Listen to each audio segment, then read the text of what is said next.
Hello friends, welcome back to our videos. So இன்னைக்கு இந்த வீடியோல வந்து பாத்தீங்கன்னா Adata Xpg 8GB RAM 3200 MHz. So இத தான் வந்து பாத்தீங்கன்னா அன்பாக்ஸ் பண்ண போறோம்.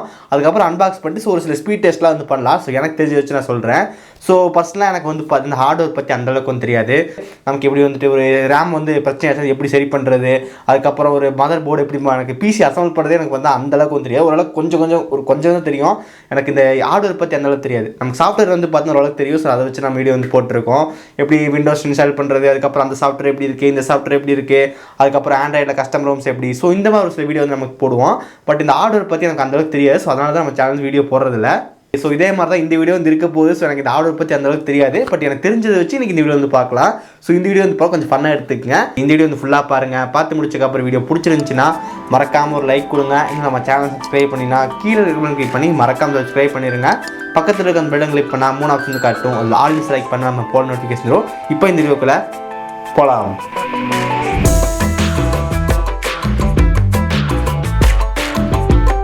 நம்ம யூடியூப் சேனல் ஆரம்பிச்சு நான் முதல்ல வந்து பார்த்தீங்கன்னா கவர்மெண்ட் லேப்டாப். ஸோ அதில் வந்து எடிட் பண்ணிட்டு இருந்தேன். ஸோ சூப்பரான ஒரு லேப்டாப் தான். பட் அந்தளவுக்கு வந்து ஹெவியாக வந்து எடிட் பண்ண முடியாது. ஸோ அப்போ தான் வந்து பண்ண கடைசி ஏதோ கஷ்டம் ஒரு பிசி பில் பண்ணலாமே அப்படின்னு சொல்லி ரொம்ப நாள் பிளானுக்கு அப்புறம் ட்ரீம் பிசி அப்படின்னு சொல்லிட்டு பில் பண்ணேன். அது நம்ம ப்ரைஸ் வந்து பார்த்தீங்கன்னா 60-65 தான் வந்து பண்ண மேக்ஸிமம் ப்ரைஸே வச்சிருந்தேன். ஆனால் பில் பண்ணவும் வந்து பண்ணால் 70-74 போயிடுச்சு. ஸோ அதனால் ரேம் வந்து பார்த்தீங்கன்னா 16GB போடலான்ற இடத்துல 8GB மட்டும் தான் போட முடிஞ்சு. ஓகே நமக்கு எப்போயும் அமௌண்ட் கிடைக்கும். ஸோ அப்போ வந்து ரேம் வாங்கிக்கலாம் அப்படின்னு பார்த்தேன். ஸோ கடைசியில் அமௌண்ட் வந்து பார்த்தீங்கன்னா 1.5 வருஷம் கழிச்சு எனக்கு ஏதாவது கொஞ்சம் கிடச்சிச்சு. ஸோ அதை வச்சு நம்ம வந்து ரேம் வாங்கிட்டேன். ஸோ ஃபஸ்ட்டு டைம் நான் வாங்கின ரேம் வந்து பார்த்தீங்கன்னா அதே சேம் தான். ஸோ இது வந்து பாருங்கள். ஸோ ஃபஸ்ட் டைம் வாங்கினது பார்த்தீங்கன்னா இதுதான். ஸோ இது வந்து பார்த்தீங்கன்னா Adata Xpg அதுவே Ddr4 மெமரி தான். அதுக்கப்புறம் இதோட ஸ்பீடு வந்து பார்த்தா 3000 MHz. ஸோ அப்போ வந்து பார்த்தீங்கன்னா கொஞ்சம் இருந்துச்சு. ஸோ அதை வந்து வாங்கிட்டோம். ஸோ அப்போ வந்து பார்த்தீங்கன்னா 3000 MHz இருந்துச்சு. ஸோ இதை வச்சு நம்ம வந்து பார்த்தீங்கன்னா பிசி பில் வந்து பண்ணியாச்சு.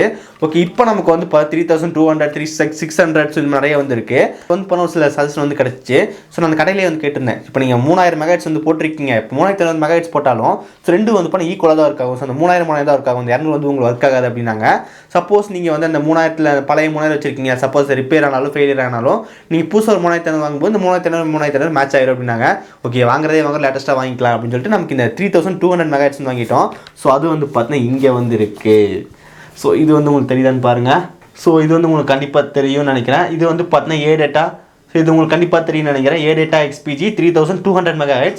ஸோ இது வந்து பார்த்தீங்கன்னா 3000 MHz. ஃபஸ்ட்டு வந்து பார்த்தா 3000 MHz. இப்போ வந்து பார்த்தா 3200 MHz. இப்போ என்ன பண்ண போகிறோம் வந்து பார்த்தீங்கன்னா அன்பாக்ஸ் பண்ண போகிறோம். அன்பாக்ஸ் பண்ணதுக்கப்புறம் சிபியில் எப்படி இன்சர்ட் பண்ணுறது உங்கள் மதர் போர்டில், அதுக்கப்புறம் வந்து ஸ்பீட் டெஸ்ட் எப்படி இருக்குது பார்க்கலாம். ஸோ இதாக வந்து பார்த்தீங்கன்னா வர பாக்ஸ். இந்த பாக்ஸ் மேலே நமக்கு வந்து பார்த்தீங்கன்னா இந்த ரேம் உள்ள எப்படி இருக்கும் அதுக்கான ஃபோட்டோ வந்து கொடுத்துருக்காங்க. Xpg Ddr4 மெமரி வந்துட்டு இது. அதுக்கப்புறம் இது வந்து பார்த்தீங்கன்னா ஒரு 8GB RAM 3200 MHz. மற்றபடி அந்த PC4 அது என்னன்னு சத்தியமாக எனக்கு தெரியல. ஓகே இது அதுக்கப்புறம் பேக்கில் வந்து பார்த்தா நமக்கு வந்து பண ஸ்பெக்ஸ் எல்லாம் மென்ஷன் பண்ணியிருக்காங்க. ப்ரைஸும் வந்து பார்த்தீங்கன்னா நமக்கு எவ்வளோ கொடுத்துருக்காங்கன்னா வந்துட்டு ஓகே ப்ரைஸும் வந்து பார்த்தீங்கன்னா 6300 வந்து கொடுத்துருக்காங்க. ஸோ அந்த ப்ரைஸ் இங்கே வந்து நம்ம வாங்க கிடையாது. ஸோ இது வந்து பார்த்தீங்கன்னா 2650. ஸோ அந்த ரேட்டுக்கு வந்து பார்த்தீங்கன்னா நம்ம வந்து வாங்கியிருக்கோம். நான் இன்னும் வந்து 10 சீல் வந்து ஓப்பன் பண்ணல. ஸோ ஜஸ்ட் சீல் வந்து ஓப்பன் பண்ணிடலாம்.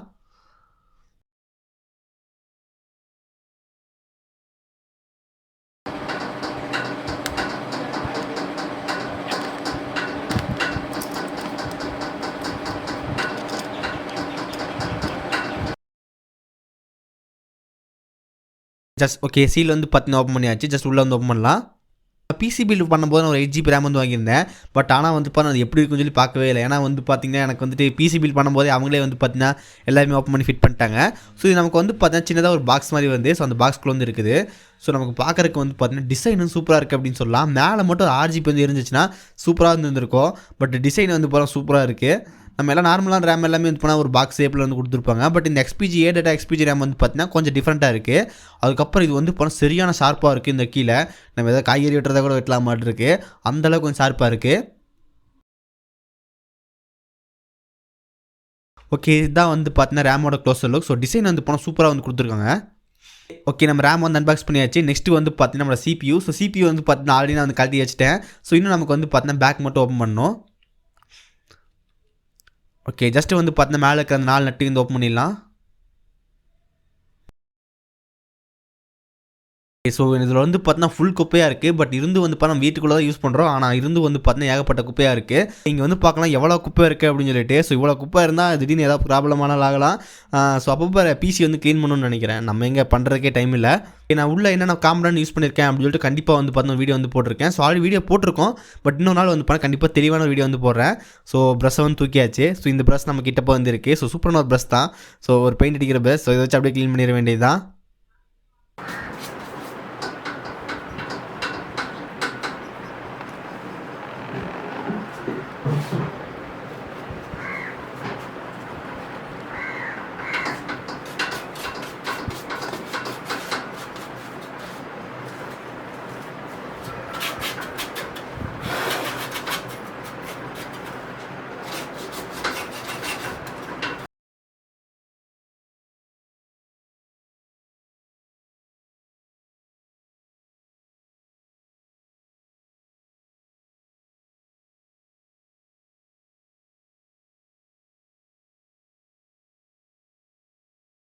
ஓகே, க்ளீன் பண்ணியாச்சு.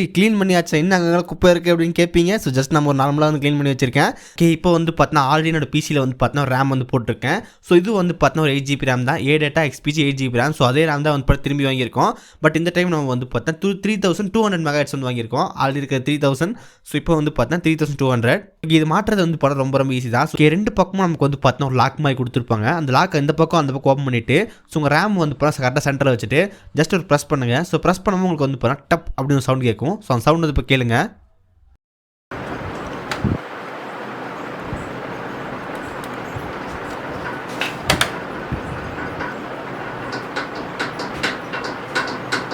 இப்போ சவுண்ட் வந்து கேட்டிருப்பீங்க. ஜஸ்ட் உங்களுக்கு ப்ரெஸ் பண்ணும்போது டடக் அப்படின்னு சொல்லி சவுண்ட் கேட்கும். ஸோ அந்த சவுண்ட் என்னன்னு சொல்லி கேட்டிங்கன்னா அந்த ரேம் வந்து சைடில் நம்ம லாக் பண்ணோம்ல அது ரெண்டு வந்து கரெக்டாக வந்து டைட்டாக வந்து பிடிச்சிக்கும். ஸோ இந்த மாதிரி வந்து ரேம் வந்து மாட்டிக்கலாம். ரொம்ப ரொம்ப ஈஸி தான்.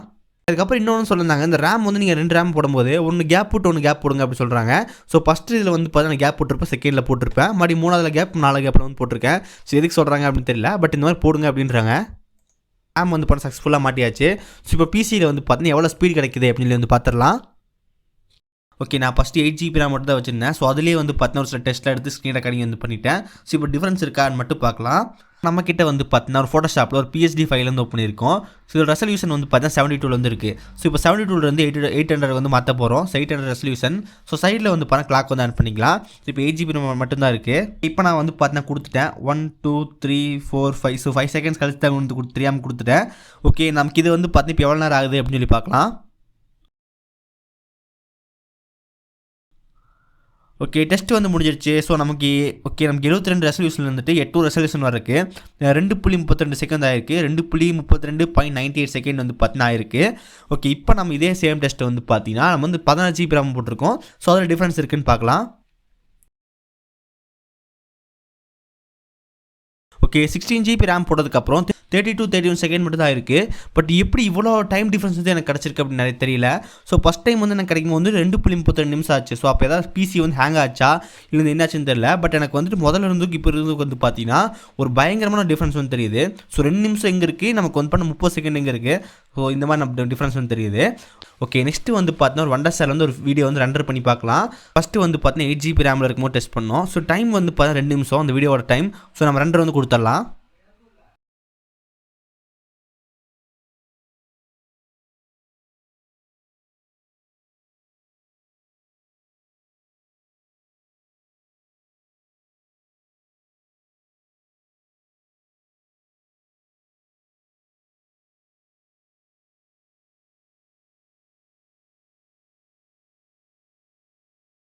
இந்த வீடியோ நமக்கு வந்து பார்த்தீங்கன்னா 2 முடியிருக்கு. 4.45 செகண்ட் வந்து பார்த்தீங்கன்னா ஆயிருக்கு. ஓகே, இதே சேம் டெஸ்ட் வந்து பார்த்தீங்கன்னா 16GB ரேம் வந்து எவ்வளோ இருக்குது அப்படின்னு பார்த்துடலாம்.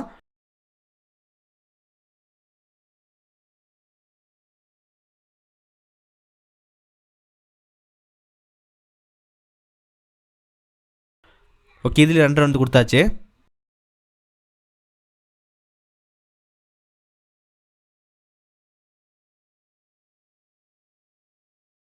இப்போ நமக்கு வந்து பார்த்தீங்கன்னா 3.23.30 செகண்ட்ஸ் வந்து பார்த்தீங்கன்னா இருக்குது. ஸோ கண்டிப்பாக நமக்கு வந்து பார்த்தீங்கன்னா ஒரு நிமிஷத்து 1.5 நிமிஷம் வந்து பார்த்தா டைம் டிஃப்ரென்ஸ் வந்து கிடச்சிருக்கு. ஸோ நமக்கு லைட்டாக வந்து பார்த்தா பர்ஃபார்மன்ஸ் இன்க்ரீஸ் ஆகிருக்கு. ஓகே நெக்ஸ்ட்டு வந்து பார்த்தீங்கன்னா 8GB ரேமில் இருக்கும்போது ஆஃப்டர் எஃபெக்ட்ஸ் வந்து நான் வீடியோ வந்து போட்டேன்.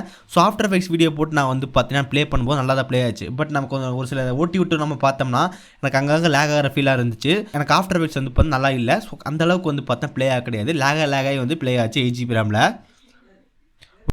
ஓகே இப்போ வந்து பார்த்தா 16GB ரேமில் வந்து ஓப்பன் பண்ணியிருக்கோம். ஸோ இப்போ எனக்கு வந்து எப்படி இருக்குது அப்படின்னா எனக்கு வந்து பண்ண எந்த விதமாக லேக் வந்து தெரியல. ஸோ வீடியோ வந்து போனால் ஓரளவுக்கு கொஞ்சம் ஸ்மூத் வந்து பர்ஃபார்மன்ஸ் கிடச்சிருக்கு. ஸோ ஃபஸ்ட்டில் வந்து பார்த்தீங்கன்னா நம்ம வீடியோ ஓட்டி விட்டு நம்ம பார்த்தோம்னா கொஞ்சம் லேக் பர்ஃபார்மன்ஸ் இருந்துச்சு. பட் இப்போ வந்து பண்ண எந்த விதமான டிஃப்ரென்ஸ் வந்து தெரியல. ஓகே ஃபஸ்ட்டு 8GB ரேமில் இருக்கும்போது வீடியோ வந்து லேக் ஆச்சு. பட் இப்போ வந்து பார்த்தீங்கன்னா ஓரளவுக்கு லேக் ஃப்ரீ இல்லாமல் வீடியோ வந்து ஓடுது. ஸோ கண்டிப்பாக வந்து பண்ண டிஃப்ரென்ஸ் வந்து இருக்குது. பாக்ஸிங் ஃபிட்டிங் எல்லா வீடியோ வந்து பார்த்துருப்பீங்க. எனக்கு டே டு டேயில் யூஸ் பண்ணும்போது எந்த விதமான டிஃப்ரென்ஸ் வந்து தெரியல. பட் எங்கே டிஃப்ரென்ஸ் தெரியுதுன்னா வந்து அந்த ஃபோட்டோஷாப்பில் வந்துட்டு நமக்கு அந்த ரெசல்யூஷன் ஹை பண்ணும்போது கொஞ்சம் டிஃப்ரென்ஸ் தெரியுது. அதுக்கப்புறம் ரெண்டரிங்கில் வந்து பார்த்தீங்கன்னா ஒரு 2 நிமிஷம் வந்து கம்மியாகுது. ஒரு 10 நிமிஷத்துக்கு வந்து பண்ணால் ஒரு 2 மினிட்ஸ் 1.5 நிமிஷம் வந்து கம்மியாகுது. ஒரு 40 நிமிஷம் வீடியோ வந்து ரெண்டர் பண்ணால் நமக்கு வந்து பார்த்தீங்கன்னா 32 செகண்ட்ஸ் 32 மினிட்ஸ்க்கு வந்து முடிஞ்சிடும். ஒரு 8 மினிட்ஸ் கிட்ட நமக்கு வந்து சேவ் ஆகுது. ஸோ ஓரளவுக்கு கண்டிப்பாக வந்து டிஃப்ரென்ஸ் வந்து தெரியுது. அதுக்கப்புறம் இந்த ரேமோட ப்ரைஸ் வந்து எவ்வளோ வந்துச்சு அப்படின்னா வந்துட்டு ஓகே ஃபஸ்ட்டு வந்துட்டு ஃப்ளிப்கார்ட்டில் வாங்கலாமா அமேசான் வாங்கலாமான்னு கம்பேர் பண்ணிட்டு இருந்தோம். ஸோ ஃப்ளிப்கார்ட்டில் வந்துட்டு 3100 அந்த ரேஞ்சில் இருந்துச்சு. அமேசான் வந்து பார்த்தீங்கன்னா 2850 இருந்துச்சு. ஓகே இதிலே வந்து வாங்கிடலாம் அப்படின்னு சொல்லிட்டு பிளான் பண்ணியிருந்தோம். அதுக்கப்புறம் வந்து நம்ம ஆஃப்லைன் ஸ்டோர் வந்து இருக்குது. ஸோ எங்கள் வீட்டிலேருந்து ஒரு 30-35 கிலோமீட்டர். ஸோ கால் பண்ணேன். ஸோ கொரியர் பண்ணிடலான்னு கேட்கும்போது கொரியர் பண்ணிடலாம் அப்படின்னாங்க. ப்ரைஸ் கேட்கும்போது 2650 சொன்னார். 2685 எங்கே இருக்குது 65 எங்கே இருக்குது. ஸோ கிட்டத்தட்ட 300 சேவ் ஆச்சு ஆஃப்லைன் வாங்கும்போது. ஓகே அவர்கிட்ட சொல்லி நமக்கு வந்து கொரியர் வந்து பண்ணிட்டாரு. ஸோ கொரியர் பண்ணும்போது நமக்கு இந்த கேஸ்பாஸ்கே பாக்ஸ் இருக்குது. ஸோ இது பாக்ஸ்குள்ளே போட்டு நீட்டாக வந்துட்டு நமக்கு கொரியர் பண்ணியிருந்தாரு. ஸோ இவர் வந்து பார்த்தா ஐடி ஜோன் இது கோயம்புத்தூர்லேருந்து இருக்குது. ஸோ முடிஞ்சால் அவங்களோட கான்டாக்ட் லிங்க் வந்து கொடுக்குறேன். உங்களுக்கு வேணா செக் பண்ணி பாருங்கள். ஸோ செமையான கொரியர் பாக்ஸ் கேஸ்பாஸ்கே ஒரு டப்பாக்குள்ளே போட்டு அனுப்பிச்சி விட்டாரு. ஓகே நெக்ஸ்ட்டு வந்து இப்போ நம்ம சேனல் ஒரு வீடியோ வந்து போடலான்னு இருக்கேன். ஸோ என்னோட பிசி வந்து என்ன யூஸ் பண்ணியிருக்கேன், என்ன ப்ராசஸர், என்ன மதர் போர்டு, என்ன எஸ்எம்பிஎஸ், ரேம் எவ்வளோ அப்படின்னு எல்லாமே வீடியோ போடலாமா. ஸோ அது வந்து நான் எடுத்து வச்சுட்டேன். பட் வந்து பார்த்தீங்கன்னா சில முக்கியமான கண்டென்ட்லாம் இருக்குது. ஸோ அதை ஃபஸ்ட்டு போட்டுட்டு இது நமக்கு எப்போ வேணால் போட்டுக்கலாம் அப்போ போடலாமா அப்படின்னு சொல்லிட்டு இருக்கேன். ஸோ உங்களுக்கு உடனே வேணால் கீழே மறக்காமல் கமெண்ட் பண்ணுங்கள். ஸோ சீக்கிரமாக அப்லோட் பண்ண ட்ரை பண்ணுறேன். ஓகே கைஸ் இந்த வீடியோ அவ்வளோதான். இந்த வீடியோ உங்களுக்கு பிடிச்சிருந்துச்சுன்னா மறக்காமல் ஒரு லைக் கொடுங்க. நம்ம சேனல் சப்ஸ்கிரைப் பண்ணினா கீழே பெல் கிளிக் பண்ணி மறக்காமல் சப்ஸ்கிரைப் பண்ணிடுங்க. பக்கத்தில் இருக்க அந்த பெல் கிளிக் பண்ணால் 3 ஆப்ஷன் வந்து காட்டும். இல்லை ஆல்னு செலக்ட் பண்ணால் நம்ம போல் நோட்டிஃபிகேஷன் வரும். இந்த வீடியோ அவ்வளோதான். லைக் சந்திக்கிறேன். See you guys. Bye. Have a nice day.